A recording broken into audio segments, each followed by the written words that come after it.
La torche vacille dans l'obscurité. L'air est lourd, presque irrespirable. Une odeur de résine brûlée et de chair en décomposition imprègne les murs. Tu avances lentement dans un couloir étroit, gravé de symboles anciens. Des hiéroglyphes que même les prêtres eux-mêmes redoutaient de lire à voix haute. Au fond, une porte scellée. Pas une tombe, pas un sanctuaire, quelque chose de pire. Et juste au-dessus du seuil, une inscription gravée à la hâte, comme un avertissement. Que celui qui entre ici ne cherche pas la vie, car il trouvera pire que la mort.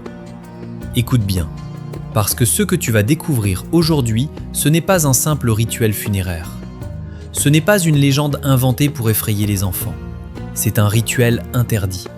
Un rituel que même les anciens Égyptiens, obsédés par la mort et l'au-delà, considéraient comme une abomination. Voici ce que peu de gens savent. Dans l'Égypte antique, la mort n'était pas une fin, c'était une transition, un passage vers une autre existence, souvent jugée plus importante que la vie elle-même. Tout, absolument tout dans leur civilisation, tournait autour de cette idée, survivre après la mort. Les pyramides, les tombeaux, les momifications, tout cela n'avait qu'un seul but, préserver l'âme pour l'éternité. Mais voilà le paradoxe. Si les Égyptiens faisaient tout pour éviter la mort définitive, c'est parce qu'ils savaient qu'il existait quelque chose de pire. Pas la mort du corps, mais la destruction de l'âme. Et c'est là que ça devient vraiment fascinant. Dans leurs croyances, chaque être humain possédait plusieurs composantes spirituelles. Le Ka, l'énergie vitale, le Ba, la personnalité, et surtout, le nom. Oui, le nom. Tu te demandes peut-être pourquoi c'est si important ?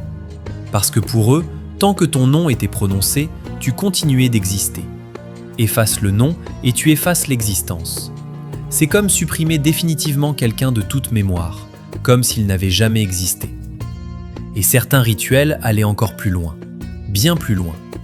Dans certains textes funéraires retrouvés dans des tombes oubliées, notamment des variantes du célèbre Livre des Morts, des passages ont été volontairement grattés, détruits, effacés.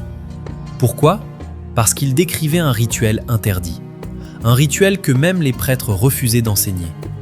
Un rituel conçu non pas pour guider une âme, mais pour la condamner. Imagine une salle secrète, cachée profondément sous un temple. Pas un temple public, un lieu réservé aux initiés, aux prêtres les plus puissants. Au centre, un corps. Pas momifié comme les autres, non, mutilé, privé de ses organes essentiels, mais pas pour être conservé, pour être empêché de renaître. Car selon les croyances égyptiennes, le corps devait rester intact pour que l'âme puisse le reconnaître dans l'au-delà. Détruit le corps et l'âme se perd. Mais ce rituel ne s'arrêtait pas là. Voici ce que l'histoire officielle ne te dit pas. Certains ennemis de l'État, des traîtres, des rebelles ou même des pharaons déchus ne recevaient pas une simple exécution. Ils subissaient ce qu'on appelle aujourd'hui, dans les études égyptologiques, une damnatio memoriae. Leurs noms étaient effacés de toutes les inscriptions, leurs visages martelés sur les statues, leur histoire réécrite. Mais dans certains cas extrêmes, on allait encore plus loin. Le rituel consistait à détruire chaque lien entre l'individu et le monde. Son corps, son nom, son image, et même les objets qui lui appartenaient. C'est comme si on supprimait ton existence de chaque disque dur, chaque photo, chaque souvenir, à jamais. Mais attends, ce n'est pas encore le plus terrifiant. Parce que ce rituel ne se contentait pas d'effacer, il transformait. Selon certains papyrus fragmentés retrouvés près de Thèbes, il existait une croyance encore plus sombre. Une âme privée de tout, sans nom, sans corps, sans souvenir, ne pouvait pas atteindre l'au-delà. Elle errait, perdue, désintégrée. Au pire, elle devenait une entité instable, un être coincé entre les mondes, ni vivant, ni mort. Tu vois un peu comme un bug dans un système informatique, un fichier corrompu, impossible à ouvrir, impossible à supprimer. C'est exactement comme ça que les Égyptiens voyaient ces âmes. Et c'est là que tout bascule. Parce que ce rituel n'était pas seulement une punition, c'était une arme psychologique, une menace ultime. Dans une société où tout le monde croyait fermement à la vie après la mort, priver quelqu'un de cette vie éternelle, c'était pire que le tuer. C'était le condamner à ne jamais exister. Et cette peur était omniprésente. Des traces archéologiques montrent que certains individus faisaient graver leur nom des dizaines de fois dans leur tombe. Pourquoi ? Par peur. Par peur que quelqu'un tente de les effacer. Par peur de subir ce rituel. Et certains pharaons eux-mêmes n'y ont pas échappé. Après leur mort, certains souverains ont été volontairement supprimés de l'histoire, leurs cartouches effacées, leurs monuments usurpés, leur mémoire détruite, comme s'ils n'avaient jamais régné. Et si tu penses que c'était rare, détrompe-toi, c'était une pratique politique. Certains corps ont été retrouvés dans des états étranges, non pas préservés, mais délibérément endommagés, comme si quelqu'un avait voulu empêcher leur renaissance. Et là, une question se pose.